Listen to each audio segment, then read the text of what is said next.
मी आपल्या सर्वांना विनंती करते, की जिल्ह्यामध्ये जास्तीत जास्त पर्यावरणपूरक गणेशोत्सव साजरे झाले पाहिजे.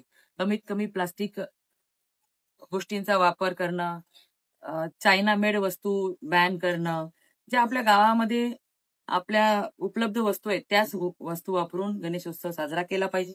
आणि यावर्षी जास्तीत जास्त गणेश मंडळांनी पर्यावरणपूरक गणेशाची स्थापना करावी, अशी आपल्या सर्वांना विनंती करते. आणि सर्वांच्याच आरोग्यासाठी चांगलं आणि त्या लहान मुलांच्या पुढच्या पिढीसाठी सुद्धा पर्यावरणपूरक गणपतीची स्थापना किंवा त्याबद्दल जनजागृती ही गरजेची आहे. आणि पुढचं भविष्य हे आज आपण बघतो, पर्यावरणातील बदलामुळे अनेक आपल्या शेतकरी बांधवांना अनेक अडचणीला सामोरं जावं लागतं. या सगळ्यांना आळा घालायचा असेल तर अशा छोट्या छोट्या उपक्रमातून आपल्याला सर्वांना एकत्र येऊन जागरूक होऊन काम करावं लागेल. पण सर्वांना विनंती करते, की जास्तीत जास्त गणेश मंडळांनी पर्यावरणपूरक अशाच मूर्तीची स्थापना आपण करा.